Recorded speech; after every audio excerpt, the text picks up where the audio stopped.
And hello, movie lovers, and welcome to the show. With me, I have Carol Lynn Fortin. Say hello to everybody. Hi. And I have Creighton Hobbs, the director of The History That Haunts Us. Hi. And you know what? I just got a notification on my iPad. It said, watch live. You are now live. So I'm here, and Awesome. I'm here with the most wonderful. I know the notification just told me, and I am so honored and happy to be here with. I'm going to brag on you, Carol. I hope you don't mind. I'm just going to brag on you for a minute to the most exceptional and phenomenal actress I have ever worked with in my career of making. Thank you, Creighton. I appreciate that. I And wasn't John, expecting that. Thank you. well, I got to brag on you a little. And Okay. John, I'm glad I'm here from my Italian brother from another mother. Mama, I'm sorry, but you are the hostess with the mostest. So I am Thanks, happy to man. be here with It's a movie pleasure to lovers have both unite. of you here. I've been looking forward to this all week, and in case anybody's just tuning in, I'm actually interviewing them both for The History That Haunts Us. Carol played the character of Aunt Kim, and then Creighton is also the director for The History That Haunts Us as well. But welcome to the show, guys. It's always a pleasure. But Carol, let me just tell you this. I thought that you played Aunt Kim to a T, according to how I helped out with the script for The History That Haunts Us with Creighton. And I just want to say, I thought that you did an excellent job at giving that warmness to Aunt Kim and welcoming the main characters to her home and just sitting down and saying, hey, look, you have some psychic abilities and everything, and let's just talk about it. And I love that whole entire aspect. It made me feel like I was actually part of the family and watching this go down. But my question is this, though: how did you manage to get into the role of her, though? How did you manage to find your inner Aunt Kim? So I actually had three different means of it. One was I've actually read, well, on her personal level, is I do not have, and I've mentioned this to Creighton before, I believe, I don't have a daughter or granddaughters or anything like that, but I have three nieces. And so, I know how much I love them and care for them. And I also have an aunt who I feel like she's like a second mom, or she considers me her daughter. So I try to think of how warm and loving she is to me and how welcoming, she is to me as niece daughter. And we do call each other mom, daughter, second mom, and so that was a nice way to be able to relate to a role, to get into character for it. But then I also have read some material on, different medium situations like Aunt Kim and her family have. So that actually helped me a lot too, to try to put a personal spill on the character with some knowledge of their family history.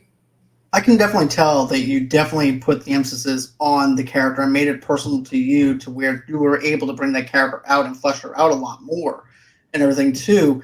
And I really liked it. I mean, I was very relatable, even in the script that Crichton worked on and everything as well. Her character is very relatable, and a matter of fact, I didn't feel like that I'm watching characters go into that door to see Aunt Kim. I felt like I was going into Aunt Kim's home and being part of this family that has these psychic abilities, and this woman who's having to deal with all the history of her past. And it's very moving and captivating and stuff like that too. And I even told Crane this could even be part of a mental health kind of situation though too, because you're dealing with so much Mhm. emotional stuff within the film itself. And that's something else I appreciate. Yeah, there's a horror aspect to it, but then you also have other things that's within the film itself that could actually be good for mental health, stuff like that too. But another thing too is, how long did you guys have to? Now I know this part was not in the script or anything like that. There was actually a flashback scene within the movie itself, and I'm kind of curious, how did that come to be, and how many days of shooting did that take? And what was the transformation like for you, Carol, to actually have to go through that and find the other part of Aunt Kim that she doesn't really want anybody to know about? Hmm. Well, personally, I feel like Aunt Kim tried to rebuild her life, start over, so to speak. And I might be jumping the gun, but I felt like during this movie, it showed that she overcame. It was always a struggle, and probably more than her niece even realized, or other people. But I felt like this was a great way for her to redeem herself. I felt like this was a little bit story of a redemption in a way. I could definitely see the redemption aspect to it. Yeah. Mm-hmm. Yeah. And it like comes into play too, like, Aunt Kim and the way Carol put it over and just sold the acting of it. Oh my God. It was like, she was like what a mama would do. That's the way it came across. And I mean, Definitely. it's just like, when we were shooting it, it was just kind of like, I was like, action, sound rolling in action, and I would just let her go, and it was just phenomenal. It was like, God, I feel like I'm watching Shakespeare. It was that good. I mean, well, a lot of that has to do too, though. I feel with the writing, your writing, directing. It was a great experience. You were amazing to work with. It was that also helped me. I mean, that's going to help any actor. So that's a great foundation to start with. Thank you. Thank you. And I just want to say this: Creighton is a great coach when it comes down to getting the best out of his actors and actresses, though. Too, he'll put you in a place that that is comfortable to the actor or actress to be able to give the best performance. And that is something that is rare with some directors, because some directors have a way of making you feel maybe a little uncomfortable with some scenes, but Creighton makes you feel like you're at home, to where you're able to balance out everything. It's like, I can transform myself into this character without having to worry about anything. So, that's something that I really did appreciate. Thank you. Gonna make an Irish person blush here, man. That's not hard to do. But Creighton, how many days did that scene, like I said, that I mentioned, take with that flashback scene of Aunt Kim, though? Was that challenging for you? The scene where she's going back into her past life. The young Aunt Kim. Oh, the young Aunt Kim. That one. Actually, it did not take me personally that long, because one of those clips was stock footage, right? It was I had a feeling. Yeah. Okay. And then I contacted a friend of mine that lives out in Las Vegas, and I emailed him or sent him a message, and I was like, look, I'm looking for this. And I told him everything, and I was like, I trust you. Shoot it. Send me the clips. And so, sure enough, he found the young lady, whoever she was, and she stood out there, and then he got into the car and did the money thing, and that kind of stuff. So, it just worked out, It worked out really well, to be honest with you, for it being stock footage and stuff like that. We were able to see everything and stuff like that. Even though it was dark, some aspects of it was dark, but it gave us that lightness of New York and the city life and stuff like that. I really like that. But also, too, some movies where I noticed, because I review movies, of course, but some movies that I noticed, though, they use the darkness too much and don't give us enough of what the character is actually doing. With you were able to go on ahead, give us some darkness, but also to give us some lightness to where we could see everything, making sure that the character is placed where she needs to be placed at, to see the struggles that Aunt Kim is going with. And that's something that I do appreciate. It's not too dark. You're able to see everything in this movie. And even if in the woods, for instance, you're able to use the lighting as a way to do those scenes and stuff like that. And I was able to see everything in those scenes. It actually has like this campfire type of feel to it. And that's what I like about it. It's like a campfire story taken, and it goes back and forth. It has different layers to it that I really enjoyed with the film. So I just want to point that out, though, too. But and I almost called you Aunt Kim, but I know, but but any, but Carol, my question is this: like, whenever you saw the script, what made you think, okay, this is the part that I want. This is where I need to oh, be at. oh boy. So when I submitted to put in to see if I could get an audition, and then I got the audition and got my breakdowns, and everything, I I I did something I probably shouldn't do. I was just so excited. I could not take it. I wanted to be able to read the whole script so bad. It was probably a good 5 or 6 minutes. It was a pretty good bit long edition, actually.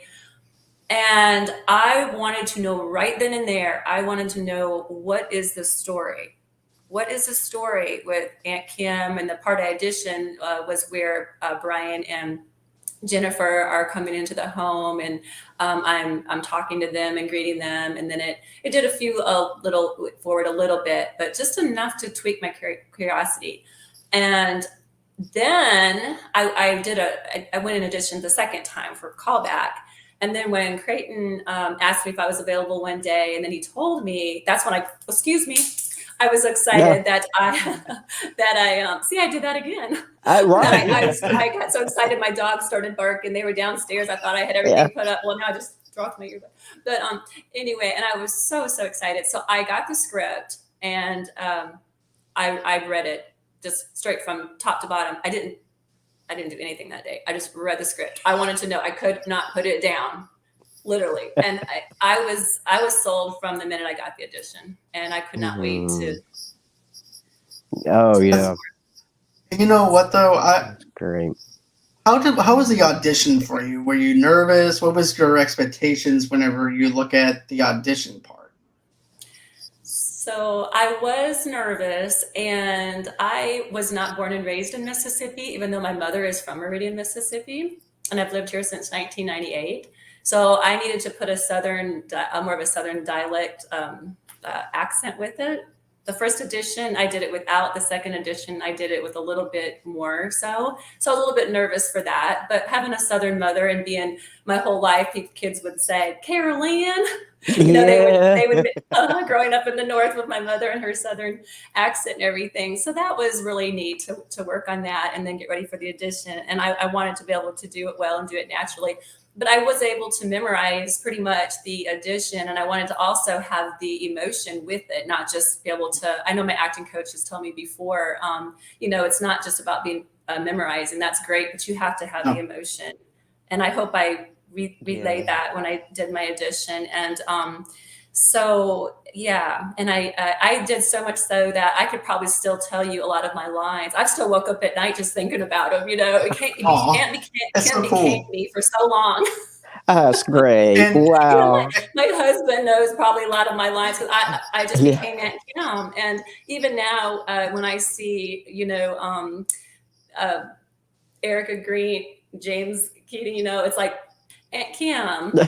My niece, my nephew. It became a part of me, and now I have to remember. No, wait a minute. Now, I'm no longer Aunt Kim, but I feel like I am. And you know what, though, Carol? This is a little bit inside baseball, but Creighton sent me your audition tape, and he was like, "What do you think of her?"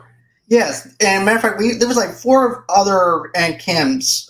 No, that one doesn't feel right to me. No. Then we get into your audition tape. I'm like, this is the Aunt Kim that I would want to go ahead and sit down at the table and have coffee with. This is the one that I want. I said, this is the one that you should get, is what I told him. And I said, another thing, too, is it was my idea to have the shirt that you're wearing in the movie, because I was like, plaid. For some reason, because I said this to him. I said, Southerners, we're good with flannel. So the flannel also describes the character. So I'm like, we need to go ahead, and I said, this is the Aunt Kim that you need, because everybody else, like you said, Carol, you can memorize lines, you can memorize anything, but if you don't project what you're believing, the fans are not going to believe it either. The people who watch the film are not going to believe it, because you have to transform into that character. For example, Uncle Junior from The Sopranos. Whenever he first went into acting, he thought he was acting his butt off and everything because he was yelling. And the guy said, no, all you did was yell. You didn't change into the character. You're just playing your own self. Yeah. You need a lot more work than what you're thinking that you need. But what I'm going to say this, though, is you don't need any work, Carol. I mean, you're doing a fantastic job. I thought you were Aunt Kim. Brilliant. From your past to the present and everything, to be honest with you, you did a phenomenal job at projecting that character from paper onto the screen. Because sometimes what's written on paper can actually be hard to project on screen. You were able to do it, and you did a great job at it. I appreciate that so much. That means a lot to me to hear that. I mean, like, I've gotten feedback before, and that's typical. Anytime I've released something, I always get feedback, but I always get there's general feedback, and then what I call my hardcore, my true feedbackers. The ones that they can get straight up with me, and they give me the truth of what they're watching. And of course, they tell me a little this, a little that. And then I would always bring up to them, what did you think about Aunt Kim? And they would all say, every last one of them would say, we love Aunt Kim. That's what every last one of them. They said, we love Aunt Kim. And then I would never hear a harsh critic after that. So it's my go-to. What'd you think about Aunt Kim? We love her, No, I'm the one blushing. So means a lot to me. You're very welcome, Carol. Seriously, you did a phenomenal job. Of course, the job of the director is to bring the best out of his actors or actresses, and Creighton did that with you. He did that with the whole entire cast, to be honest with you. Yes. Yes. But my other thing is this. What's the most craziest thing that happened on the set of The History That Haunts Us? I know there has to be some type of craziness that went on. Maybe some paranormal stuff. Maybe some laughs. Maybe anything that happened. That's what I'm curious about. So I guess there is something that happened. Okay, so I'm actually. Oh, I want Creighton to go first. Okay. I do have some things, but I want Creighton to speak first because I know you had some. I'll be bashful. You. So the weird thing, and I don't know why, but it seems like paranormal activity or something would be going on when it was Carol and Erica. When them two would hang around each other and just, talk, or when we wasn't shooting or whatever, it's like weird stuff would kind of happen. Like, for example, there was a pillow. This stupid thing it was an American pillow, but the dumb pillow would just fall over. Yeah. And poor Matthew, I would be like, the pillow fell over. He'd go and fix it. And it'd fall over again. I was like, Matthew, he's like, who keeps knocking it over? I'm like, nobody. And he's like, he thought I was playing with him. And I was like, you don't believe me, do you? And I hit record.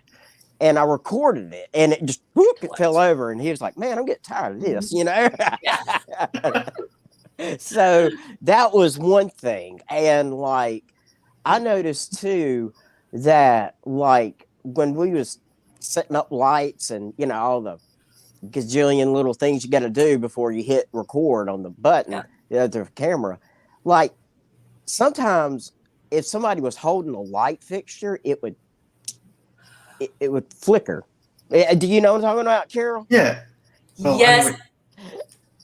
I'll let you go with that one. No. So I have to tell you, can I go ahead and tell you, as I was getting ready to come in here, and again, I'm not at my home in Tennessee, I'm in Mississippi. The lights started to do that right before I came to sit down. All of a sudden, what I'm talking about, like it did on set, that noise, and all of a sudden one light bulb burned out.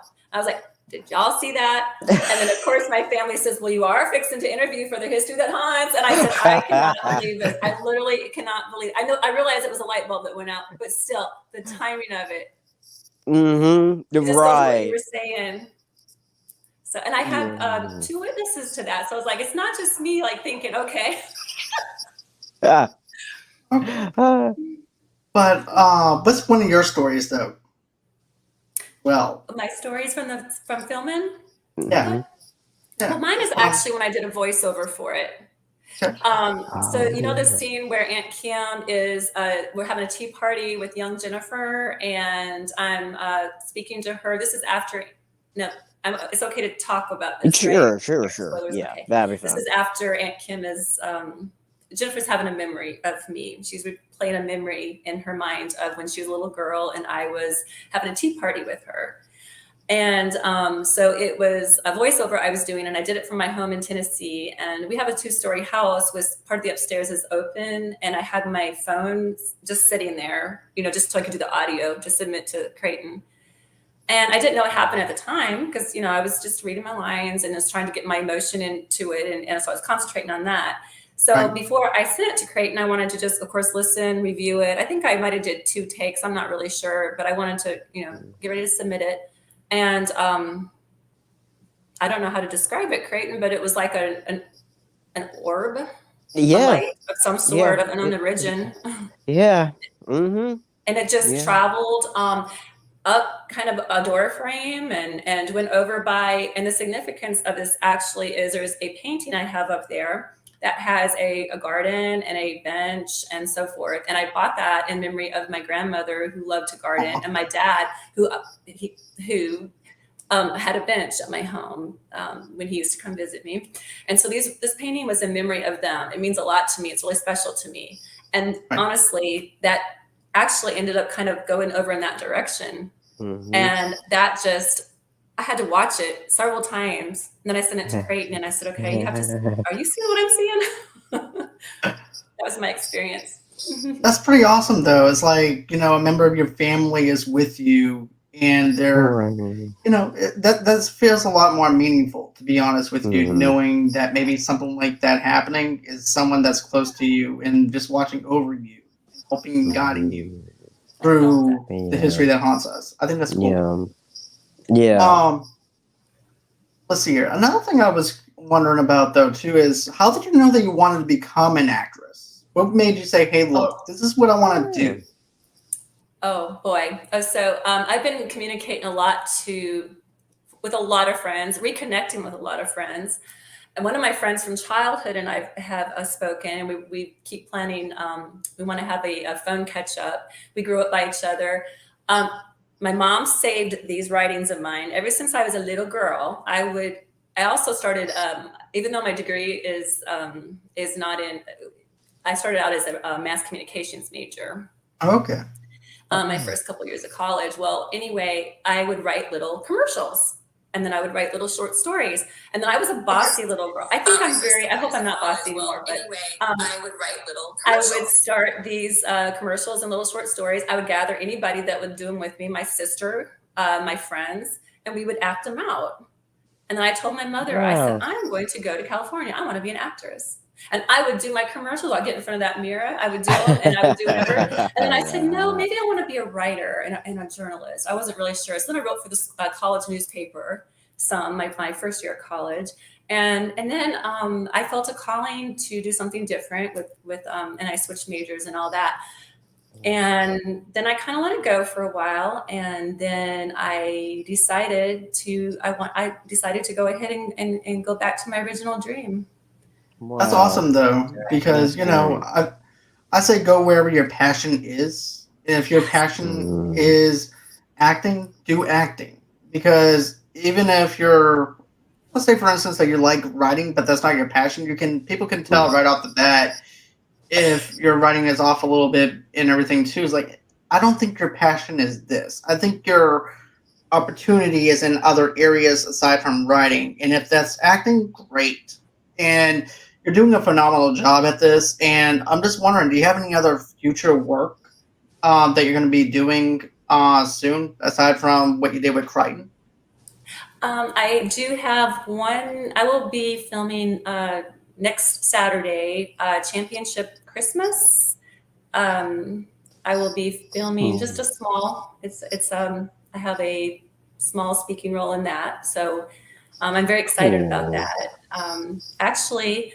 It should come out before Christmas of this year. And so I'm looking forward to doing that. And then from there, I'm opening up. I'm going to start just auditioning and go from there. So. That's awesome. I'm happy for you. I'm glad that you know more doors are opening for you. I'm happy that your career is just taking off. That's just great to Yeah, hear. that Stuff like that. is Just that keep that on is plowing that's through it. happy. You Yeah. get this. Mm-hmm. So Yeah. much. What my question is for the both of you guys. What would you say was your favorite memory about working on this project? Ooh. We both you know. Ooh, committing. Um, you want me to go first while you kind of think Sure. through? Okay, all right. Well, working with Carol, my absolutely favorite thing is in her final scene when she was with Tommy, right? And this is total 100% Carol, right? She looked Yes. at me and she said, Creighton, how about I just look up at Tommy and I smile? Like, as as in, I want you to take me instead of my, niece and nephew. That, and I thought to myself, my God, I'm talking to a genius. That was I just got 100. goosebumps. Yeah, that was 100% Carol. And we did it, and she was like, "You want to do it again?" And I thought, that was so good on the first take. Let's just do it again for the hell of it. Why not? I mean, Right. oh my God. I mean, that was just genius creativeness. And that is something I will never forget. That was That's just awesome so that you can do memorable. that in like one take. That's rare for something like Yeah. that to happen. That's real movie magic. That's also how you know you got the right person to do the part that you want. Hmm. Because any other time, though, it might actually take a few tries with some of the ones, even if it's the right person, whatever.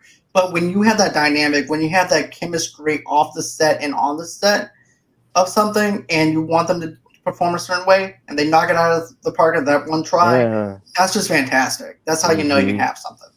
Oh man, thank you. I have to say, like Creighton, you laid the groundwork so well in the storyline, and Oh, he would tell me his concept and all behind the writing and the story, kind of like you have up there now, the biography of the different characters and so forth. And so that helped me greatly, of course, to know or to what you were looking for right. with him and so forth. But you made it so easy by Oh, laying the groundwork for that. So. oh, thank you. You know, uh, like me with it, the character of Aunt Kim. I approached because I'm a big Game of Thrones person, Star Wars nerd. All right, Me too. I can now. relate. Okay, so the structure of both of those series, you've got your main actors, right? But you've got supporting actors and co-stars, and without them, the story just it can't hold the other actors up. You know what I'm saying? So I thought this movie like building a house, and Aunt Kim is the main beam structure because I knew that, yeah, I took an Alfred Hitchcock approach to where I Mhm. wanted to also direct the audience in a way, to like, this is our Aunt Kim. We love you, that type thing. And, Right. but I also wanted to leave it Alfred Hitchcocky to say, you know what? In the history that haunts us too, I ain't done with Aunt Kim. You're really going to go down the rabbit hole, So, Right. Whoa! Hey. right? Yeah, Right. I can. But Crichton, though, you are very talented at what you do, Oh, and thank you. and you know what? I feel like I know we all as creators, we actually talked about what it's like to be with a creator or talking to someone that's a creator. We can be locked up into our own heads where we care so much about a project to the point where we're self-doubting ourselves and stuff like that. But man, you need to give yourself seriously enough. You need to get a lot of praise for this, for what you did. You did a 2.5-hour movie, and you're able to tell the story that you want to tell. No time was wasted. Everything was needed. Everything was told in the lenses of Creighton Hobbs. And I'm just being honest with you. Whenever I saw the movie and everything, I'm like, yeah. Even though I helped with the screenplay editing and stuff like that, you managed to do some left. I'm glad that I'm like, okay, I'm expecting something, and all of a sudden it turns into something else. I'm like, okay, I like where this is going. I like the dynamic. I like the storytelling. Right. The storytelling is really good. You're able to tell some urban legends with some other stuff as well to tie it in. And by the time you're done watching this movie, you feel filled. You feel like you're not hungry anymore. Now you just have to digest the meal that you gave us. And be like, you know what? That was a good meal, but it's time for me to take a nap now. Because, but also too, you also left it to where we want seconds. Yeah. Everything too. And my question is this, Creighton. Is there plans for a part 2? Now, you don't have to you don't have to give us details or anything like that. You can just say yes or no, and that would be fine. Yeah. Oh yeah. And actually I do want to give not spoilers, but I want to give I want to give just a taste. Okay, because the movie's been out for, a hot week, type thing. And Carol, you're going to love this. So there's been questions that I've been getting. Are we going to see Aunt Kim again? Yes, you are. In the second one, you're going to see. Really? And you're not only going to see like you, Carol, but we're going to see young you. Oh, that will be awesome. More of a backstory. Yeah, I'm excited I like to that. hear that. And I love that. your young you is going to have, let's just say, a intermingling with one of the characters that was in the first movie that nobody will expect it. I like that idea, you though. did it to me again, Creighton, and I'm already ready. Yeah, right. She's like, just send me the script. I want to read it. Yeah. And you know what, though? I like that idea because of the fact that we have that little mystery element to it. Is like, how do these psychic abilities happen? We know that they've been carried through from generation to generation. Sometimes they might be skipped. But where's the layers? Where's the meat of this whole entire thing? And how does it all come together? And that's something that I was wondering about. Even, like I said, I might be attached to it, but it also made me start thinking. So, too, where was the history of Aunt Kim and the background story of her story? Because there has to be a reason why she went on this dark path that we saw. And that's something I wanted to see more of. Yeah, and exactly. I And put it like this, in the history that haunts us too, your questions will be answered, but I'm going to leave you with more. When's the third one coming out? We can give us more anxiety than what we already have. Okay, I gotcha. Thank you for answering that, but oh man, now we got to go back to Google. Right? But I like what I like about your style, though. You have a very Hitchcock kind of feel, though. Right. To it of storytelling. Thank you. That's rich, organic, that's original and authentic. Thank you. That's something that I have to say. Your writing is very authentic, and you also leave us craving more, but at the same time, it's on that same level as Alfred Hitchcock. Well, and like with Carol, when we were shooting this movie, okay, I wanted to direct, but in such a way to where, okay, I wanted to bring it home. For example, this is an Alfred Hitchcock lesson. All right, so, and this is, for you and everybody that's out there watching right now. So imagine, okay, Carol, you and John were at, I don't know, say Walmart or a store, and y'all just left from shopping and you were walking to your car. You look to your right and you see that there was a car accident and there's a guy sitting there holding his arm, right?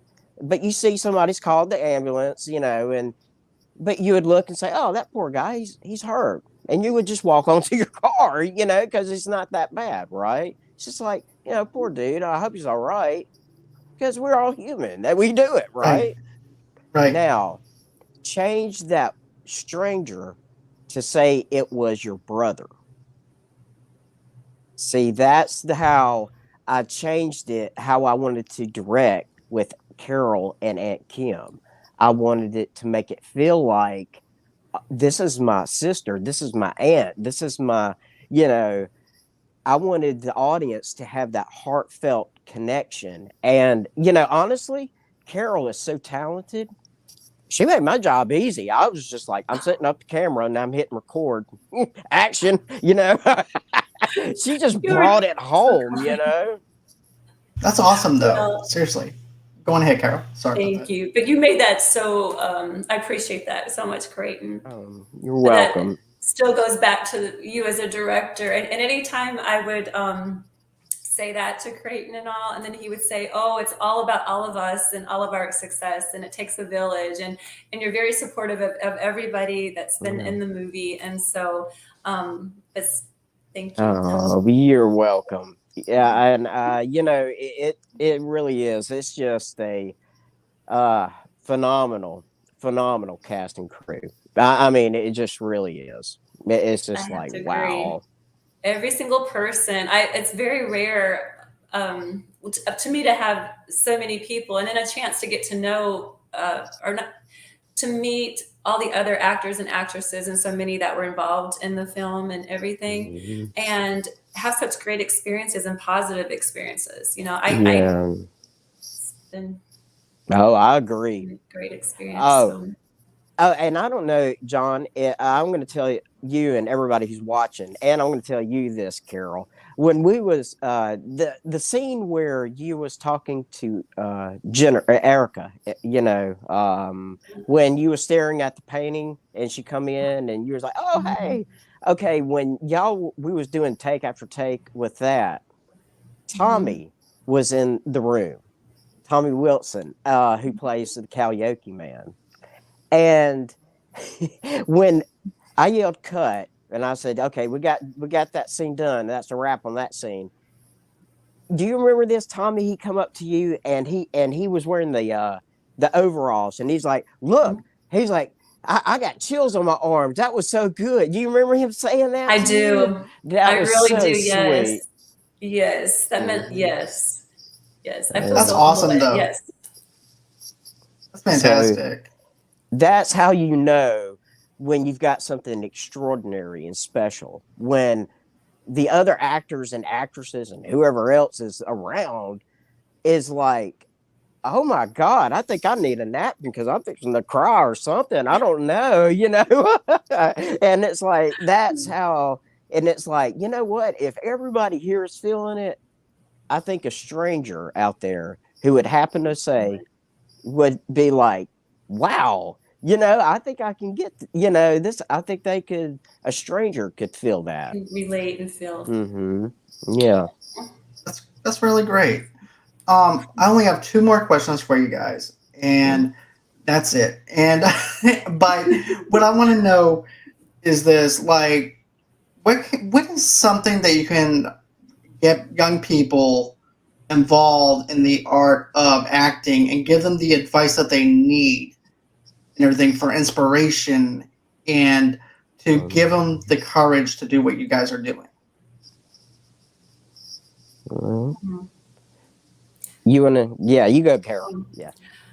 Well, you're referring to young people, and I think sometimes, obviously, as we grow and we mature and all that, would be to not let.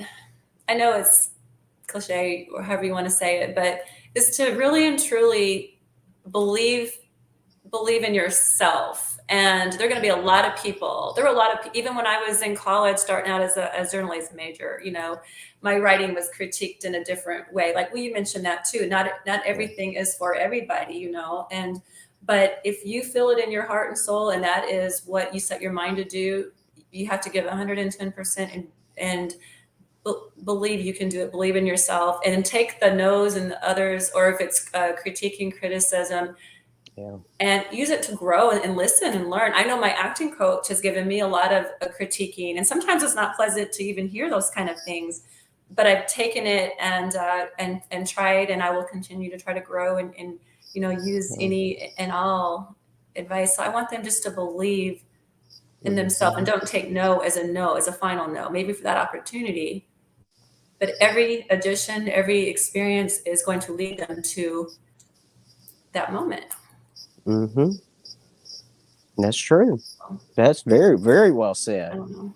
Yeah, no, that was awesome. Wow. I was like, golly, I hope someone's recording this, you know. I want to write that in my next movie. So, well, with me, I would say I would make it simple, honestly. To somebody who's young and says, I want to act, I would say, don't say I can't, say I can. Yes. Say, I can't do that part. No, say I can do that part. Don't Absolutely. say I can't make a movie. Say I can make a movie. Don't say I can't write that. I can write that. If you just change those little words up and put that into your mind and never give up and always just be determined and have that, you know, I'm going to do this thing. You know, this is what my passion is, and this is what it is. You will get your part. You will find something that will make that dream come true or get close to it. I mean, prime example is right here, Carol. I mean, I'm telling you, there's some people that was born just to play a part. You ever heard that saying? You was born to play this. In my eyes, yeah, this is just me, but in my eyes, Carol was born to be Aunt Kim. Aunt Kim. Thank You you. know, Thank you. And I appreciate that. And I You're appreciate welcome. you giving me the opportunity to be Aunt Kim. Oh yeah. So, But yeah, all right. It's good But yeah, advice. Really good advice. Take a can't to can. Mm-hmm. exactly. Take that negative, put it into a positive, and do what you need to do what you want. Because here's the thing: we only have one life to live. We have to live it to our fullest, and we have to do the best damn thing that we can do. And if you're That's passionate right. about it, go out, grind, continue doing what you're doing. Who cares about if nobody believes in you? Believe in yourself and find your inner self to be able to do it. Because Yeah. you know, doing my podcast and stuff like that, it's hard to do, but guess what? I keep doing it every single day because that's how much I'm passionate about. If you guys are passionate about acting, directing, anything, go out, reach for your dreams, reach for those goals that you don't think is possible, and do what you guys need to do. And that's exactly what Carol's done. That's what Creighton has done. That's what I'm doing. Keep grinding, keep doing everything. And the word of Cypress Hills is a jungle in this habitat, but you have to keep on doing it. So, you know. Well, I added the last part, but it is a jungle in this habitat, though. But you know, I think that was probably one of the best things that you guys can give somebody. But let's talk about the CGI, though. That's another thing I want to bring up. So, to be honest with you, use practical effects mixed in with CGI, which is something I really do appreciate and everything too, because I feel like there's an over-saturation when it comes down to CGI. Too much CGI takes me out of the movie, to be honest with you. Mm-hmm. You know what I'm saying? But how were you able to find that balance of the CGI, and how was that CGI used in a way that you knew that you wanted to take that to the next level? Because I've seen most of your films and everything, but you went deep with this movie, between the eyes turning black, between everything else you've done with the teasers and everything. You PR'd the crap out of this, and and you've done great with it. I'm not going to lie. You've done a great job with everything. But tell me about the challenging things with the CGI. Tell us some behind the scenes stuff. That's what I want to know too. Okay, so I'm like you, John, and my big lesson that I've always is I put myself in the audience position. What if I went to a movie theater, or if I was at home and I, paid $2.99 to watch this movie, and I saw really bad CGI stuff, just constant CGI, CGI, CGI. I would be like, yeah, oh, okay, dokie. You know what I mean? I would be like, no, hold up. But if I saw practical stuff, maybe mixed in with a nice little bow on top of it, and it's really to the eye of the director. How is it that you think this could balance? What could you do to make it look more real to that stranger that you're never going to see or meet in your life? That audience member. What is it that you think that the audience would like? And it's a judgment call, and you just gotta play with it. Now, like with Carol and the like when she when it showed her, and poor Erica and Jennifer, Erica had to cry, and she saw Aunt Kim, sitting in the chair. That's practical effects. That's total practical. I saw that. And there was very minor little digital thingies, you know what I'm talking about? Just little, to make it like the skin blend, better type thing. Yeah. Just you used it to your advantage. I gotta say that. Yeah, you definitely used it when you had to. And because I knew in this movie that was something that the audience, I wanted them to see. It's like, oh my gosh, why did this happen to you? Why, that kind of thing. And believe it or not, and Carol can elaborate on this, playing dead, it's a little bit more difficult than you think. Yeah. I have to agree on that. Yeah. I have to agree on that. Yeah. And you're so self-conscious about your breathing and just about making sure you're in the exact position, you're staying in that position and all. And I will say, Creighton, that when I was able to tell my, say my acting coach or the,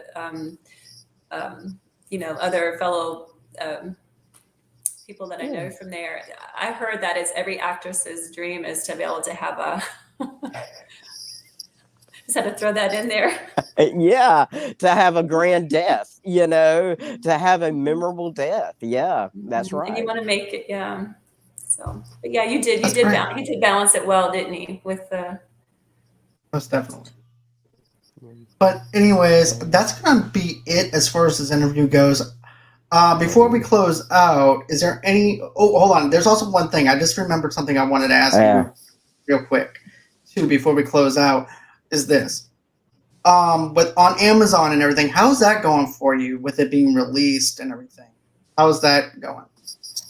As far as I know, it's doing great. I mean, Good. Like, there's just all kinds of people watching it. In the film world, it's kind of like if the distributor, they don't say anything to you, no news is good news. So that means people are watching it. That's great. And I know that there was something else that you wanted to say though too before I asked you that question, because I saw your wheels turning a little bit. So right. I also wanted to say this too. With Aunt Kim, her character. Okay, yes, it's a fictional character, but I did base it on some people or a person that I knew, and it was my godbrother Roger who helped me write this script, and he's no longer here with us, but his ex-wife. And so, because her name was Kimberly, so I took that name, and I was like, well, so it's like when we was filming this, I mean, there was times where I didn't even give direction. I mean, Carol just acted almost like the hand gestures and things like that. I just was like, like, wow, my God. It's like, this is That making is my job easier. It was just that is great to natural. hear. And I think a lot of that still even, has to go back to you though, laying the groundwork and giving the yeah, background and because, with Aunt Kim, the character, I wanted her to be lovable, but a little quirky. So it's kind of like, quirky. for example, James, who plays Brian, the nephew, right? Yeah. When him and Jennifer are in that bedroom and they're looking at that board, and it's like, is this something that your Aunt Kim did? It's like, yeah, your Yes. Aunt Kim is something else. To me, that's like giving such a support to that character of like, yeah, she does some strange things sometimes, Yeah, exactly. And Brian even or one of them said at the car, "Did you understand anything?" I think it was Erica. Did you Yeah, understand anything Kim just said? Right. right. It was So, neat. Yeah. oh yeah. So, and like I believe with just that beautiful marriage of having somebody that I was able to, sprinkle a little real with the fictional character. We got a character in the history that haunts us that, hey, in Star Wars term, she's our Obi-Wan Kenobi. That's great. Yeah, I'm you really know. am happy. But yeah, here's the thing. I'm happy the way that the film turned out. I'm happy for you. I'm happy for the both of you. As a matter of fact, I'm happy for the whole entire cast and crew and behind the scenes and everything.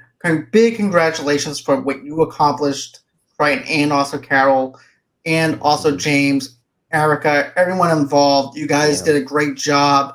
Even Karen, you guys did a great and awesome job. Keep up the great work with everything. Keep on Thank plowing you. through everything. You guys know what you want. Keep going for it, and you're gonna wind up doing great things.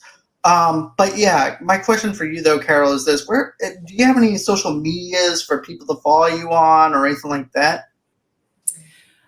Right now, I just have my private, Instagram and Facebook, but I have actually been looking into starting my own page as, actress Yeah. page for others to follow. So that's something I've been looking into. So I will have Cool. to give y'all an update. Oh, Okay, I'll like it. I promise. I will. me too. I'll follow it too. That's, Yeah. thank you. I actually had, yes, thank you. See, So when you see your husband tonight, you're gonna be like, look, when I told you I'm gonna start this page, I already got 2 people that said they're gonna like That's it. right. You know? you see, you're already ahead of the game. You already have two. So that's all it takes. I have But two. exactly. And I know So my sister. I can talk her. exactly. That's what we have to do. We have to support each other. That's the best thing about being Yeah. in the indie world. We have to support one another and have each other's back like family. So that's one of the best things about doing indie projects. Yeah. You know? And to everybody in the live chat, awesome. I'm glad y'all are here. I don't even know who's all in there. I glanced at it for going This probably chat crazy. has been fire all night. I'm gonna be honest with you. This chat has been lively all night. If I had some door prizes, I would give something away. But unfortunately, I don't have anything up my sleeve at this moment because digital codes and stuff like that is all at home, unfortunately. Right. But there's always next time, though. But Creighton, where can everybody follow you on your social medias if you want people to follow you and all that other good stuff?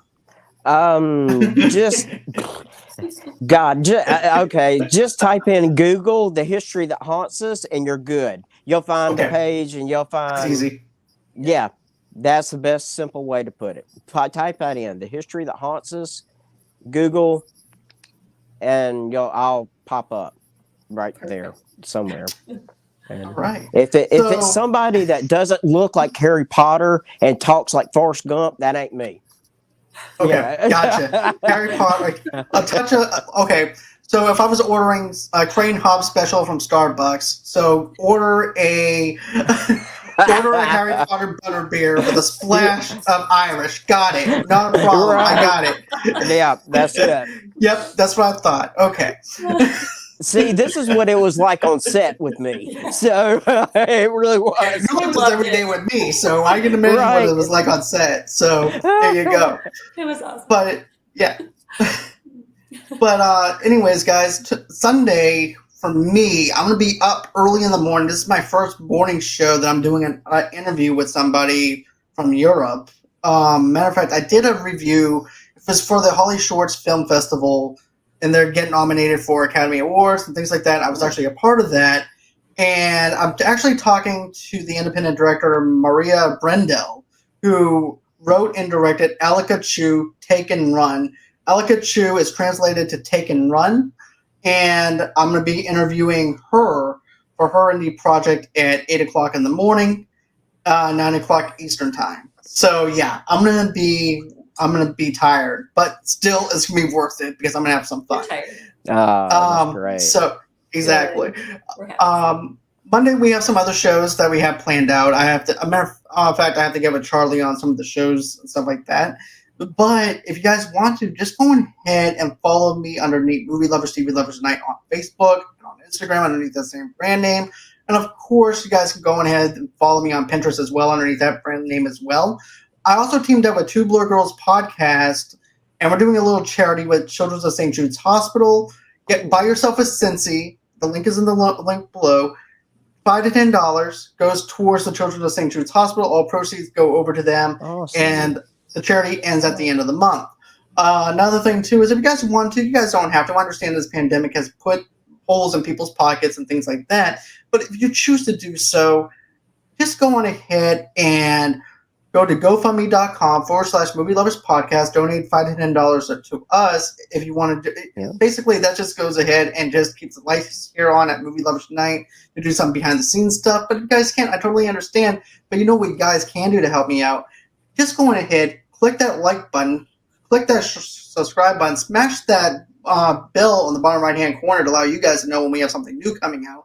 Matter of fact, in February, we have a new segment coming out. I can't wait to tell you about that. And matter of fact, also, too, next month, I also have someone from a TV show that is going to be on the air with me. Cool. And I'm going to be interviewing him, but you guys are going to have to find that out on Sunday's show. But I'm not giving out anything just like Creighton does. So I'm just giving you a little bit of a taste. I know. I feel like a teacher. Carol, I've taught him how to tease correctly. I see that. See? Hey, if I'm going to take lessons, I have to take from the best, and I have to learn from the best. So there you go. Thank you. So another thing, too, is you guys can go on ahead and follow me on Twitter at Movie Lovers Unit over there. Then, of course, you guys can go on ahead and get your audio-only podcast of this show and many episodes that we do here at Movie Lovers Night, where you guys get your major podcast from. But go over to Good Pods. What's Good Pods? I'm glad that you guys asked. Good Pods is basically social media for podcasters. We get to interact with you. You can rate individual episodes and everything and tell us what you think of them and stuff like that. You can also give me a 5-star review. That would be helpful. But if you choose not to, that's okay, too. Just go ahead and chat it up with me inside the chats and stuff like that, too. Another thing, too, is Spotify now has a thing where you can rank us over there, and also, too, on Apple Podcasts as well. So you can rate us over there. Rating us is another way for people to go ahead and find us easier. So with you ranking us and rating us, that actually helps us. Another thing, too, is liking this video also helps us out, too, into the rankings. Yeah. As well. Another thing, if you want to, go ahead and follow me on TikTok underneath Movie Lovers Unit 0. I do some PR stuff from time to time on there. Then, of course, you guys can go on ahead and email me if you're a sponsor or would like to be on the show at movieloversunite@gmail.com. Yeah. That's everywhere that you guys can reach me at. I do appreciate everyone inside the live chat. You guys have been lively and awesome tonight. I do appreciate that. I appreciate you, Carol. One question. Can I leave a voicemail on Good Pods, like when you do a show? Actually, I have a link to Anchor where you can do that. Oh, okay. So I can call up the voicemail and I can be like, for the one who doesn't say his name, this is Harry Potter. I can leave a Yeah. voicemail on my own on the guest. So If you choose to do so, Creighton, I'll allow you to do that. Oh, And I'm gonna have 150 fun. points for Gryffindor, by the way. But Right. yes, you can do that. So, anyways, guys, that's going to do it for me for tonight and for my guests. Thank you so much. Thank you to everybody in the chat. You guys have been awesome. Don't forget, check me out, 8 o'clock Central Time in the morning time. And always until next time, guys, it's been real. It's been fun. Can't wait to do this again. Great. Thank you. Yeah, You're very thank welcome. you. You're all very welcome. And have a great Carol, night, everyone. You was wonderful. Yes, thank you.